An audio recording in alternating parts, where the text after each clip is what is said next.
Welcome back to another Game Time Discussions. I'm Emery Cuzzy, sitting here with Cameron Selby, and we're going to go over the Thursday Night Football slate between the Houston Texans. They are traveling to the New York Giants to play at MetLife Stadium. The over-under currently is 42, and the New York Jets, I said Giants the first time. I did not mean the Giants. The New York Jets are a -1.5 favorite. Yeah, I'm actually surprised that they're favorites in this game, considering they've been just awful. It literally changed as I was on my drive over here because it was a pick 'em. Yeah. And Houston was actually favored yesterday. I think a lot of it has to do with them going on the road on a short week. Also, Stephon Diggs, significant knee injury that we're still waiting on news of how serious it is, but no chance that he plays, in my estimation, on this Thursday slate. So I think that has a lot to do with it. CJ Stroud coming into New York without his two top options. He also hasn't been playing well himself of late. So it'll be interesting. It's an uncomfortable game to pick outright for that very reason. Houston's kind of likes playing close. They're not playing the best, but they're somehow 6-2. But also the Jets now have lost 5 straight. Yeah. Coming off a very embarrassing loss to the New England Patriots. And so, yeah, it'll be probably not the sexiest matchup on Halloween that you'd want. Some fireworks in the background as you're giving, candy to kids and scaring them and all that good stuff. But we're going to try to make it work. Could be a scary matchup for sure. The total, like I said, is 42, which is actually much lower than I expected a game like this to be. Of course, we expected the Jets to come into the season with one of the best defenses in football. Well, that's not even the truth. What's going on right now? This is just an interesting game, and you're not going to get the big players necessarily that you want. Let me share the screen, and we'll get into it, though. There we go. Talking about the Texans first, the away team. You'd look at these receivers. Let me go grab. We're going to have to really look for them, though. I'll tell you that. Let me Tank Dell's first. We're going to talk about Dalton Schultz at tight end. And then you go all the way down to, I think, 4,000. Yeah, that would be Xavier Hutchinson. So, yeah again, we're going to be pretending that Stephon Diggs is out. Right. This isn't a Puka Nacua situation where they open his practice window and we're like, they're not going to activate him this week. And then us being wrong, ended up having some fun and doing some lineup builds anyways with when he ended up playing. But this is one that they're saying it's a significant injury. We just don't know the severity. So on short weeks like that, that's just kind of baked in. He's not going to play. Nico Collins still has to miss another game. So yeah, this is what you got to rock with is Tank Dell all the way at 9,200, who's been an absolute bust from a best ball perspective, from a redraft perspective. Just has not been very strong. Averaging 8.8 is not what you need to see. He did score, 2 of the last 3 games, but in between that, he had a 0 game. He's only scored double digits 3 times this season. And he just hasn't looked good. But at the same time, by default, he's inheriting a ton of opportunities. So that's why his price is so baked up. It's really hard to get him and fit him. We'll see if we can even get any kind of exposure to him. Yeah. Because even though the Jets have been struggling, they are still number 1 against wide receivers, according to fantasy scores allowed. So, it's kind of worth monitoring. Dalton Schultz had his best game of the season on National Tight End Day. However, he still did not score. So he is scoreless this season, but, 3 of the last 4 games, 6 targets apiece. He's 4 receptions apiece as well. So he's just kind of still a touchdown or bust guy that at some point he'll get about 3, 4, 5 touchdowns. That's kind of his MO over his career with Dallas and Houston. So, he's by default going to be the second receiving option in this matchup. Yeah. But then again, we could just completely go for broke and just guess on some of these cheap guys. Which is what we'll talk about next is we have 3 guys down here at the bottom between 2,800 and 4,000. Xavier Hutchinson actually has the most snaps of the 3, 62%. And then you go down to Robert Woods at 34% this last week. And then John Mechie at 28%. They're all interesting. They're all interesting in their own ways. John Mechie, of course, was a Alabama player that came out and tore his ACL his first year or in the summer, I believe, before he even played. So he hasn't really had his time to shine. He's a solid option.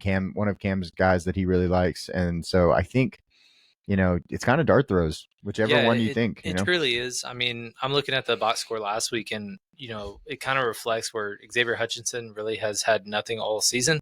He was the second most in terms of snap share behind Tank Dell this past week. It was only at 62%, but Yeah. he only had one target in that regard. Robert Woods missed a couple weeks with an injury. He came back, played 34% of the snaps. I believe he only had he didn't even get targeted No. actually. So and John Mechie only played 28%, which is less than he did the previous 2 weeks with Stephon Diggs there. So that's interesting. But at the same time, he also had 4 targets. Yeah, it's really interesting to see what's going to go down. The prices are kind of flipped opposite based on what, like, if you're looking at Monday, Thursday, which we don't talk about, on streams much, and we don't play that often. I might, Yeah. dabble into some this week, but basically Robert Woods is most expensive. Then it's John Mechie, and then it's Xavier Hutchinson. Mm-hmm. On this, it's actually completely flipped to where Xavier Hutchinson's 1,000 more than both of them, and then it's Robert Woods in the middle, and then John Mechie is the cheapest guy. Yeah, I would also like to point out, I didn't put him on here, but if you go all the way down to Cade Stover at, I believe, 1,400, 1,200, 1,600, he's an interesting play because he is the backup tight end, but he gets, just as much as we just talked about all these guys and their snap counts, he actually gets more snaps than both Robert Woods and John Mechie. He's getting 48%, so he's an option. I don't know who down there we really are comfortable with, but if you want to get really low because you want to play 3 of the top guys, this might be a guy you could get to kind of balance that out. Right. And then also for the record, I did misspeak. I was looking at the wrong game log. Robert Woods actually had 2 targets, 2 catches this past week, not targetless in his first game back, but still more the same. He played 34% of the snaps, but could be the one that they're just like, we need a vet to get in there and get 5-6 targets. Right. One of these guys should probably more likely than not be in the optimal line unless Houston just completely gets shut down. But I expect somebody to have a serviceable amount and return some good value based on their prices. For sure. The next guy we have to talk about is Joe Mixon. We'll have to get some Joe Mixon. He's been amazing. I mean, over 100 yards, 4 out of the last 5 games, multiple touchdown games, and he's also doing it in through the air. It's just he's the most expensive guy for a reason, and somebody that I wanted to point out because in the 4 healthy games that he's finished without injury, he has not gone over 100 rushing yards to get that bonus. He has scored in every one of those games, and he has finished as a number 2 running back on the week, number 2, number 4, and number 7. And that's just PPR redraft ranking, so that doesn't take into account possible bonuses for yardage as well. And then the one that he had was obviously him getting banged up against Chicago, didn't finish the game. So yeah, he's been incredible. He's the safest guy. They're going to ride the hell out of him if they have any chance of kind of squeaking one out. And if it is a low scoring game and you're just getting for raw points, he's probably one of the best bets, at least on Houston's side, to return over 15. And you can't really say that about anybody else comfortably. Yeah, and you can't really. I'm not comfortable getting any of his backups either. Like it's him at running back, and that's it. Yeah, and Dameon Pierce, he did not practice with a groin injury. He did play the last couple of games, so this is a new injury. But again, you look at his numbers. Yeah. He has 2 carries 1 week, 1 carry another week. He's not really doing anything except for in games that they're blowing out. So unless you think this is a blowout, this is the Joe Mixon show. Yep, exactly. On the other side of the game, though, we do have a lot more pass catchers that we can kind of concentrate on, which is good to see because it's difficult on the Texans side. But both of the top options are 96 and 9,800 respectively. Aaron Rodgers we'll throw him in there. Tyler Conklin at 5,600. Allen Lazard, I don't know if he's going to play. He is a Q tag. I would anticipate he's not because they did announce he was week to week, and he did not. He was ruled out early on Friday, so it wasn't like it was a game time decision. So being on a short week, I would anticipate him missing and not vulturing touchdowns from our receivers like he's been doing all season. Exactly. And these showdowns because they've been on basically every primetime game every single week. Starting up top, though, Devontae Adams gets the most expensive price tag for the New York Jets, other than Breece Hall, who we'll talk about in a little bit. He actually got to New York and hasn't really done anything. And I'm wondering when his breakout game is going to be. It could be on Thursday night. It could absolutely be on Thursday night. But I'm kind of siding with the other side of the 9,600 and above guys. I think it's really unfortunate that this trade was so predictable, him going from the Raiders to the Jets, Right. because there was tea leaves everywhere that he was going to want to reunite with Aaron Rodgers. But this is the epitome of why the grass is not always greener on the other side, because since he's been with the Jets, they've lost games they should have won by a lot, and it's just not been good, and he hasn't produced. Already he's doing body language speeches on the side about the sideline when he just got there. That's not going to rub people the right way, and it's just a bad situation. It's unfortunate because he's getting up there in age now, and now you're inheriting a situation where Aaron Rodgers is week to week, maybe even might not even play the following year, and you're just kind of going to wither away or have to ask out, and then you have the reputation of just when things get bad, you want to leave. Right, for sure. When your buddy's not the quarterback. So it's unfortunate that it's the way it is right now, but we got to make do with what we can, and we're just waiting on that boom week. For sure. And not only that, he does have a teammate that's pretty good at football also in Garrett Wilson, who doesn't vulture his picks. I'm not saying that at all, but definitely has been the number one option even since he's gotten there. Garrett hasn't scored in the last 2 weeks, but we're hoping if we do pick him, that'll change. Yeah, but he's doing really well. He still has led the team with targets. He's been great. Obviously, it's just a two-man show with the two of them, but 17 targets, 5 catches in each game. He hit the 100-yard bonus in one of them. The second one against Pittsburgh, they just couldn't really move the ball at all. Mm-hmm. So, formidable. They're both basically the same price. It's really hard to fit both.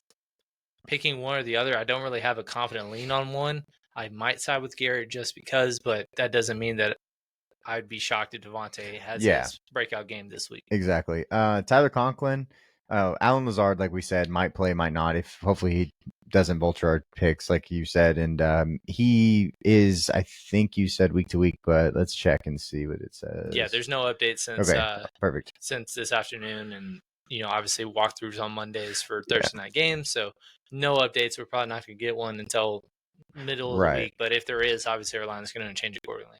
And then Tyler Conklin, was actually your darling on the New England slate, I believe. Yeah. So New England versus the Jets earlier in the year.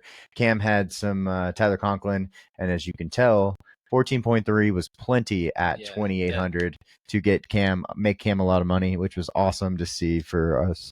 Yeah, it was a fun one, and again, it wasn't like it was a confident play. Right. You were trying to not convince me, but it was basically down to him or Austin Hooper, and Austin Hooper had a 20-yarder that got called back.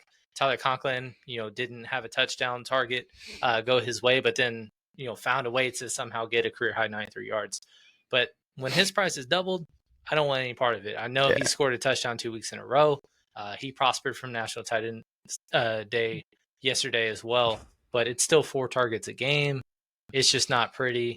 5,600, that's more than kickers who are much safer, especially on showdown slates now. I just don't really want any part of him at 56. Perfect. I completely agree. Those are our pass catchers and Aaron Rodgers. We know where Aaron Rodgers is. He actually was the reason you did not get first place, was because Aaron Rodgers was the captain in that line instead of the other way around. Because the old guy knew that he was going to outscore both Breece Hall and Garrett Wilson. Yeah, right. He just that day, right? Breece Hall is a guy we have to talk about. Him and Braylon Allen. Actually, I'll bring Braylon into this in a second. Breece is, when Breece has his games, Breece is going to go for 30 plus points, and it's just amazing to watch. But I will say Houston's been pretty good against the run. So they have been good against the run. The one thing with Houston is that their defense overall, both in the run and the pass, have been pretty solid, but they do allow chunk plays both through the ground and the air on occasion. I mean, you even saw once again against Anthony Richardson this past week where he goes 10 for 32 and 2 turnovers and just looks terrible, but then has a wide open broken coverage 69-yard touchdown. Way back when in week 1, there was 3 of those that they allowed, and then also 2 more that were overthrown. Yeah. So they've kind of done that throughout the year, but it's like a bend don't break kind of thing that just kind of works out the way it is. Breece Hall, is going to be guaranteed for volume, especially in the pass game. So PPR formats, it's really helpful. The last 2 weeks, week 6 and 7, he was actually pulling more opportunities away from Braylon.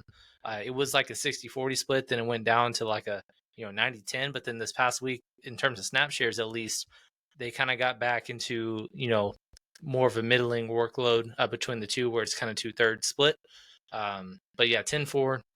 Again, if Sorry. you're thinking of raw scoring upside, that's kind of the one of the guys that is in the pool for sure. Yeah, and then Braylon Allen on the other side, as you were saying, I just want to pull up his game log because when you get goal line touches like he does, you have to kind of consider him. 4,400 is a little tough, but he has had weeks where he can go over and get 19 points. 4,400 though might be a true tournament. He is a true tournament play on this on this slate and in this situation that he has because he is behind such a good running back in Brees Hall. Right.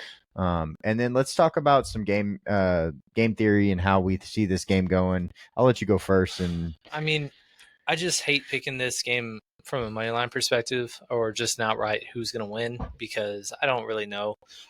Houston, I would have felt much better about if they had more firepower and right, CJ Stroud wasn't struggling. But I just can't go with the Jets right now based on the way they're playing, the way they've been, underperforming, underwhelming, whatever you want to call it. They just have not shown up in any way, shape, or form, and have just kind of made us feel like shame for picking them to win the East this year. Yep. It's not even close to being a possibility now. So I'm going to ride with Houston in a somehow low-scoring game.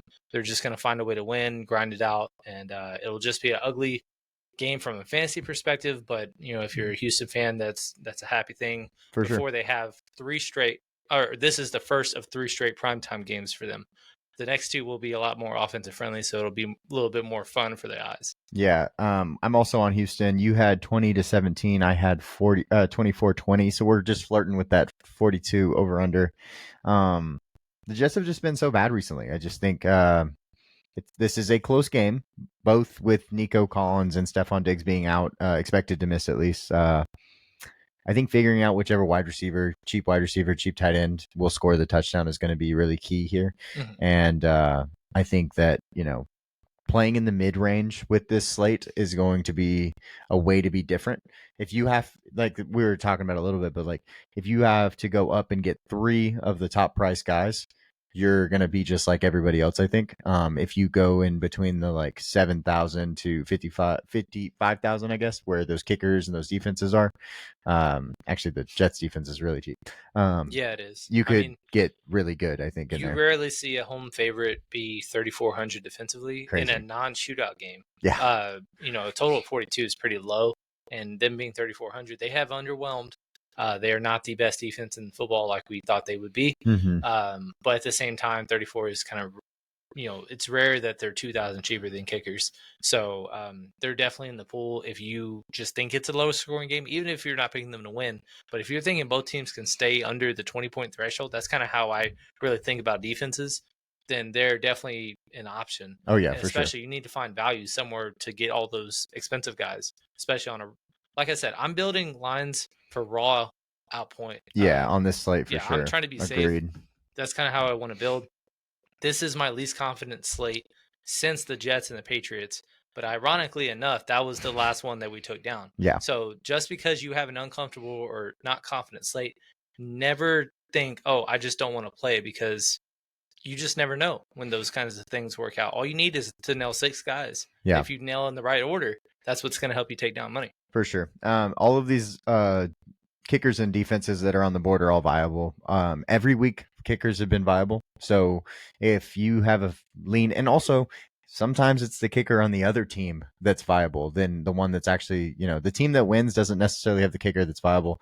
We saw that with Minnesota. I mean, sorry, not Minnesota. Greg Joseph did play for Minnesota back in the day. Right. But in the Dallas slate, that Greg Joseph outscored Brandon Aubrey, and we had a ton of Brandon Aubrey, and Greg Joseph for the Giants ended up with 19 instead of 11 was good though. On the other side, don't get me wrong, but it was an insane slate for that, and Dallas won, so it wasn't like it was we had the right side of that game, of course. Right. Let's talk about must plays. I know both of our must plays we've talked about a little bit, and it's pretty self-explanatory for me. I'm just going for the raw safest play on the slate. Somebody that's going to get probably north of 25 opportunities as long as he stays healthy. Knock on the wood. But yeah, Joe Mixon at 11,000. I don't care how expensive he is. Just find a way to play him. I don't know if that means, or if you're able to play it captain. I guess we're about to find out in a second if we can do that.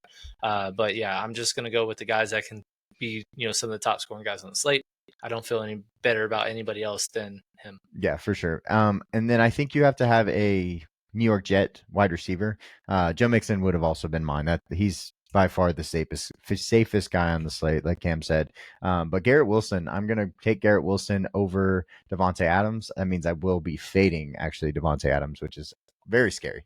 Very scary to do. Devontae Adams is such a good football player and has such a good rapport with Aaron Rodgers, but at the same time, we have to pick one. I feel like on this slate, you can't have both. And if you want Joe Mixon, you're really, really like looking for money at that point if you try to put all three in there. So, and then do you have any fades that you want to talk about? I mentioned him previously, but Tyler Conklin. It's a price based thing. I'm not going to spend $400 more for him over either kicker. Mm-hmm. He just has very low floor. His ceiling is just because he scored a touchdown in 2 straight games. I'm just going to assume that it's not going to be 3 straight if I only think they score 1 to 2 touchdowns. Right, for sure. My contrarian play will be Dalton Schultz at 7,000. I think that he will be under-owned because you will have to get up to, if you want to get 3 guys at the top, you'll have to pay, and you won't be able to get to him at 7,000. He's a very interesting tournament play because he is the wide receiver 2 basically in this offense with everybody down, and his price reflects that, but at the same time, no one's going to want to play him at that price either. And then I saw yours. Oh, you have the New York Jets defense. Yeah, like you said, and it's just a price thing. It's not like I'm confident in them, but I see a vision or a scenario where Houston just gets held below 13 points because they just can't move the ball or can't capitalize. And if you think that is the case, and it's like a 17-13 game, well, that's already baked in 4 points. On top of that, any kind of defensive stats that could be had by Houston. Again, CJ Stroud is not playing great. So, if you're going to get 8 points for somebody 3,400, I will take that every day. And that's basically a floor if you think this is a really low scoring game. Right. So let's get into building some lineups. I'm going to go first because I've been making you go first in recent. So I don't want to have to do that this time. I'll go ahead and bite the bullet and see if we get the same line. I'm sure we won't because my captain is going to be very interesting. I'm going to. It is. Well, are we the same? Well, I'm going to have to play around. Okay. I'm going to set that down and see what you figure. We're going to put both of our. I'm going to put the quarterback in because I want to pair my quarterback this time. You don't have to, I don't think, because we said we want raw score. Okay. But then I do want to get our must plays. 1 and 2, Garrett Wilson down here. Are we going with the same thing? I think so. Okay, so which cheap receiver did you go with? That's the real question because I think that's what changes who's your everything. 5th guy first? Well, it's my cheap receiver. Are you going 2 receivers? No, I'm just going to go with one of them. Okay. So which one did you pick? I'm going to go ahead and say Robert Woods for now. Really? Okay, so I didn't put Robert Woods. I put Xavier Hutchinson in. I just like the snap counts. But I do... Well, my line that I built couldn't afford him. So he wasn't even in the idea. You had the other kicker, I'm assuming. Yeah. Yeah, so I went with Kaimi because he's one of the best kickers in football, averaging 12 a game.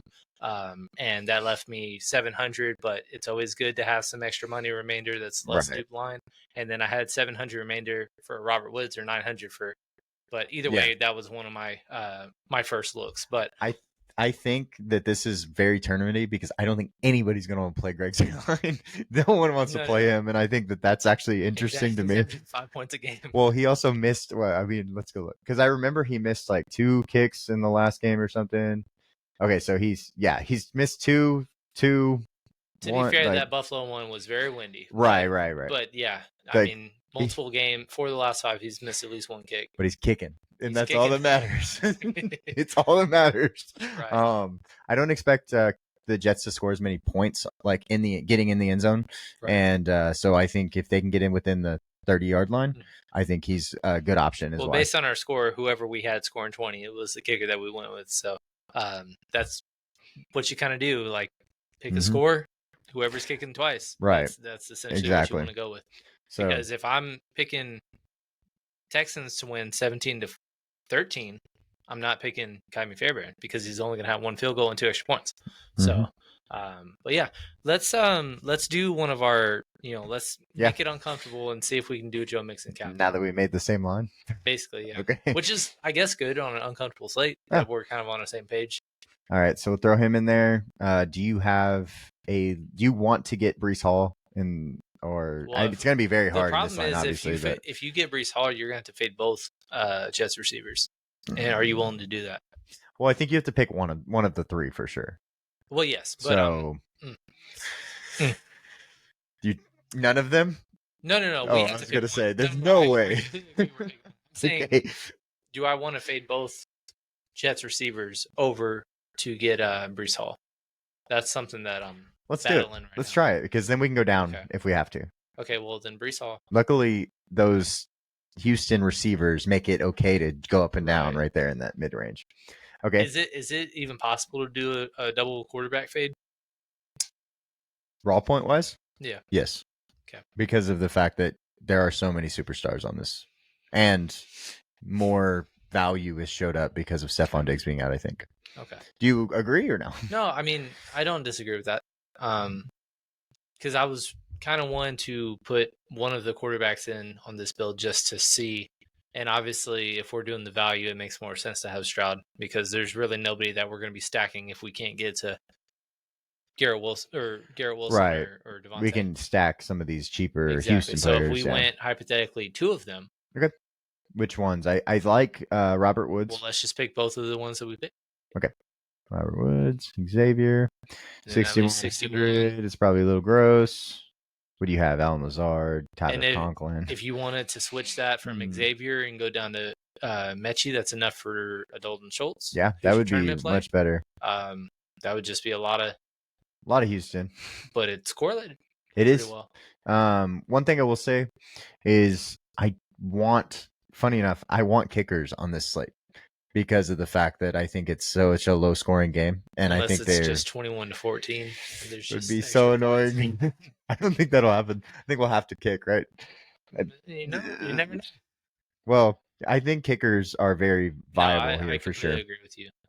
But I don't. If we're doing a 3-max, I think you pick a kicker that you like and put him in two lines. Yeah, that's kind of how I view it. I don't know if there's like a double kicker is something I'm willing to do. Just because on top of, it being a low scoring game, I don't even know if they'll even side with, hey, we're just going to take points every time if it's like 4th and short. The Jets, they need to not settle for field goals being 2-6. They need to score touchdowns to outscore Houston. So. But want to save your job, kick field goals, right? Don't get stopped on 4th down. Half of the people don't even have a job anymore. Yeah, true. No, what I will say is I don't know that I want double kicker, because of the fact that there is value, and you won't be able to get up to those upper price players that we're going to miss out on. So that's the only reason I would think, because you can get down to these guys. Maybe throw Cade Stover and let's make a line with Cade Stover. Let's do Garrett Wilson this time. Okay. At cap. Garrett Wilson. We're going to have to put Aaron Rodgers, right? Yeah, I guess so. Typically.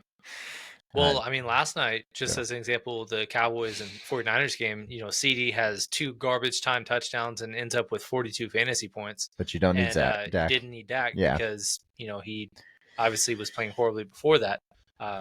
Very rarely does that happen, but it is a possibility. That made me really sad because I was in the top 5 until that happened, and then it just went way down. But I think, actually, we still doubled. Cashed pretty well, easily. But like I said, it was top 5, and then basically Debo got hurt. Yeah.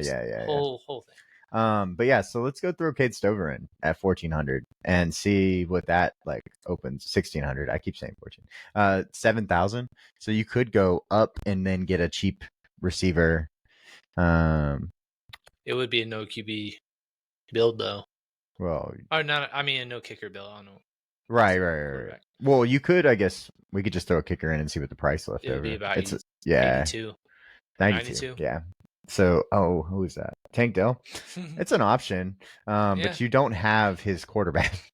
You don't. And that's not kicker. That's just. If we're doing raw points, what if we did Jets defense?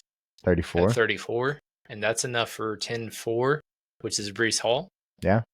So if you're picking the Jets to win, it's a solid build for the Jets. Pretty solid build. Yeah, because you get the cheap cheap guy. Because we still don't know which cheap guy. Like there's plenty of cheap guys. It could be Kate Stover. He's on the field 60% of the time, I think.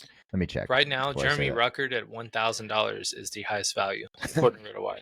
Jeremy Ruckert for the Jets. Yes. What about Tegan Quitoriano, who was playing 34% last week at tight end for the Houston Texans? Well, when you put it that way, it's a lot. Yeah. But how much did it cost? Got to be little. Got to be minimum, right? I didn't even see his name on the projections. Oh my god! Funny enough, is he on the slate? He's not even on the slate. There he is. He is 200. 200. And I mean, so if that is the guy you can. That's your Trent Sherfield from. You know what I mean? That's your Trent Sherfield right there. Tegan was not on RotoWire. That's why I missed him in mentioning that. That doesn't look like a Tegan. That is not a Tegan to me. Well. He played 34% of snaps and doesn't have a single target. Yeah, he played 14%, 20%, and 34%. He came off of injury in week 5. So that's why he's getting ramped up. He seems like he's having a fun time. What if he's AJ Barner and falls in the end zone? Remember? Seattle's AJ Barner. Yeah. I'm just saying, if you have a $200 guy, he's not the worst play in the world. If you want to just I just don't think that there's a slate that you need to do that. That's fair. There's a lot of value. If I knew everybody was healthy and we're picking with Nico and Stephon Diggs as well, and we're just like, give me all the receivers and a quarterback and we'll figure it out, and you could fit that, cool. But because it's like a little gross, you're picking for floor on basically everybody, right? That's just kind of why I'm a little hesitant. Don't disagree with that at all. But I think that this is a cool build. Do you want to make another one, or you think or do you have like a person you want to go with or do anything? No, I mean, we kind of covered all bases. We have, our must play on the Jet side with the captain. We did a must play with Joe Mixon at captain. We did our tournament play with Dalton Schultz. Mm-hmm. And even though I like the Jets as a tournament play, I'm not playing them as a captain. Yeah. So we don't even need to do that. The only other thing would be just if we have some kind of inclination of like, oh, I feel great about X receiver, like a couple weeks ago in the Saints and Broncos game where we were just like Bub Means, Cedric Wilson, Mason Tipton. If you had a strong lean to have a cheap captain, that's right. Maybe. Like, do you want to even flirt with that idea? Yeah, Robert Woods. Okay. So let's get what we can do. C.J. Stroud in there. Let's put Joe Mixon in there. Let's put Garrett Wilson in there. I still have a lot of money. Like a lot of money. Yeah, you can. What you about can actually kicker? Do whatever you want. 4,500.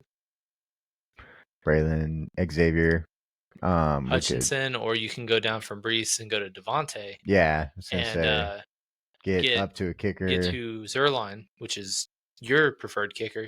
And then if you didn't want to do that and you just wanted to stack Aaron Rodgers with Garrett Wilson just as a single, then that's enough for Kaimi.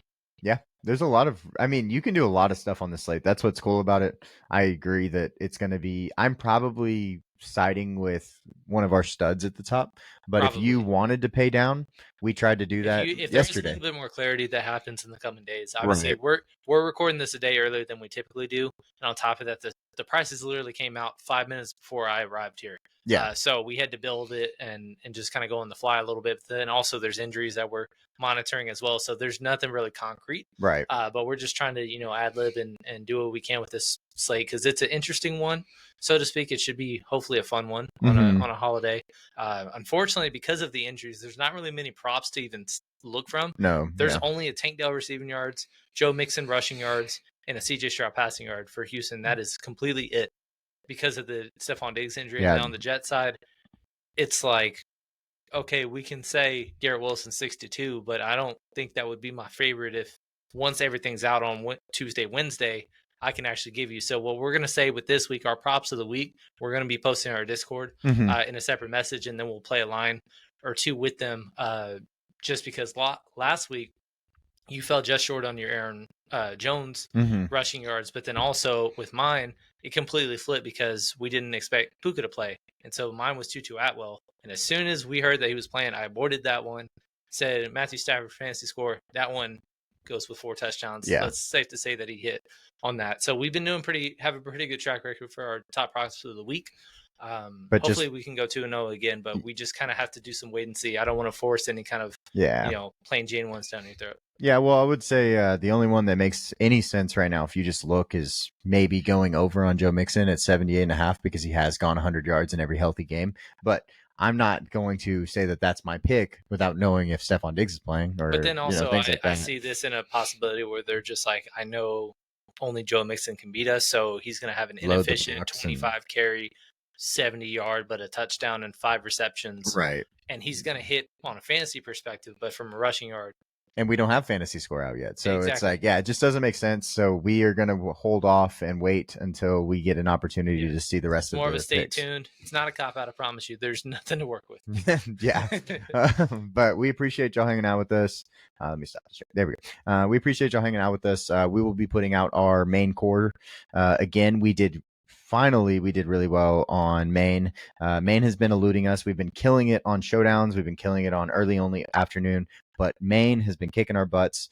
We did not get our butts whooped this week. We did get the puke stack of the week with Jameis Winston and Cedric Tillman, and we played a lot of Cedric Tillman, and it was awesome. So we're very excited about that. But that also means that we will be putting out as much more as we can, and hopefully y'all tailed this last week because you have to play every week. That's the trick. Yeah, it's never playing, roller coaster of, I haven't been hitting, so I'm going to play lighter. Just play even every single week, and those highs and lows are going to even out over time, and you're going to be profiting more often than not. That's what we've been doing over the last several years, and it's going to stay that way because it was a rocky start, but our showdown takedown to start the year already put us in a good spot, and then we've had the big booms, like, for example, our early only. Both finished in top 5. If you looked at our Twitter post that we had, we were both in the top 5 in the same contest and not very duped. So it was pretty fun to see that.